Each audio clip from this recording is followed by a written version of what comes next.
எனக்கு கடன், நோய், எதிரி இந்த மாரி நெறைய பிரச்சனைகள் இருக்கு. என்னால அத சமாளிக்கவும் முடியல, தாங்கவும் முடியல. இத என்னோட சொந்தங்கள் நெறைய பேர் இருக்காங்க. அவங்களால அத க்யூர் பண்ண முடியும் என்னோட பிரச்சனைகள. ஆனா அவங்க யாருமே உதவ மாட்றாங்க. அது எதுனால? ஏன்?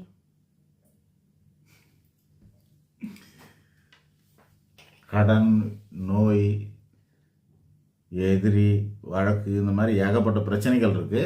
ஆனால் அது தீர்றதுக்கு இவங்க தாங்கவும் முடியல, தீர்க்கவும் முடியல.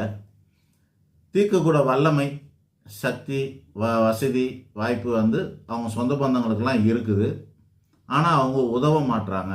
இதுதான் கேள்வி. கரெக்டா? ஆமாம். இப்போ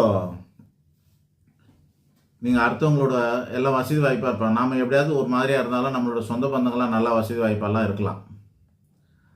அதுக்காக அவங்க நமக்கு உதவணும்னு நீங்கள் எதிர்பார்க்கலாம். அவங்க உதவ மாட்டுறாங்க. பொருளாதார ரீதியாக தான் நீங்கள் நினைக்கிறீங்க. அவ்வளோதான். உங்களோட இது என்ன தெரிஞ்சால் பொருளாதார ரீதியாக எல்லாத்தையும் சால்வ் பண்ணிடலாம். அவங்க வசதி வாய்ப்போடு இருக்கிறாங்க. அவங்க நமக்கு உதவி செஞ்சாங்கன்னா நமக்கு கடன் பிரச்சனைலாம் தீர்ந்துடும் அப்படின்ற மாதிரிலாம் நீங்கள் நினைக்கிறீங்க. சரி, கடன் பிரச்சனைலாம் தீர்ந்துடும். வியாதி எப்படி தீர்க்கிறது? சில வியாதி தீர்க்க முடியாத வியாதியாக இருக்குமே, பணம் செலவு பண்ணால் கூட முடியாதுனாக்கா அந்த வியாதியை என்ன பண்ண முடியும்?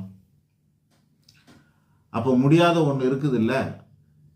எல்லாத்தையும் உங்களோட பணத்தாலே, உங்களோட பணக்கார சொந்த பந்தங்களாலே உங்களுடைய கர்மாவெல்லாம் கழிச்சிடலான்னு நினைக்காதீங்க. அது அவ்வளோ சாத்தியம் கிடையாது. இது அத்தனைக்கும் காரணம் நம்மளுடைய பூர்வ ஜென்ம கர்மா அப்படிங்கிறது தான் பெரும்பாலும் காரணம்.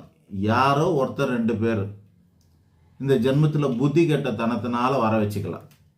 ஒன்று விதி, ஒன்று மதி. பொதுவாக விதிங்கிறது பூர்வ ஜென்மத்தின் அடிப்படையில் நிர்ணயிக்கப்படுகிறது. இந்த விதியால் பாதிக்கப்பட்டவனுக்காக நம்மெல்லாம் மற்றவங்கெல்லாம் என்ன பண்ணலான்னா கருணை காட்டணும்.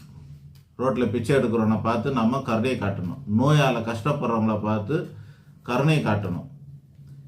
இதெல்லாம் நம்ம அவங்களுக்கு. ஆனால் இந்த ஜென்மத்தில் ஏதாவது தப்பு பண்ணுறவங்கள பார்த்து கருணை காட்டலாமா அப்படின்னாக்கா தப்பு பண்ணுறவங்களுக்கு கருணை காட்ட முடியாது.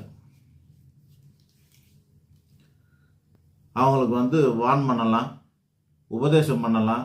இதுதான் இப்போ பண்ணுற தப்புகள்லாம் இப்போவே இந்த ஜென்மத்தில் அனுபவிக்க முடியும்னு சொல்ல முடியாது. சிலதெல்லாம் அப்படியே கேரி ஃபார்வர்ட் ஆகி அடுத்த ஜென்மத்துக்கு கொண்டு வரப்படும். அப்போ அனுபவிக்க வேண்டியது வரும். உங்களுக்கு யாருமே உதவலை அப்படின்னா அதுக்கு புண்ணிய பலம் இல்லைன்னு அர்த்தம்.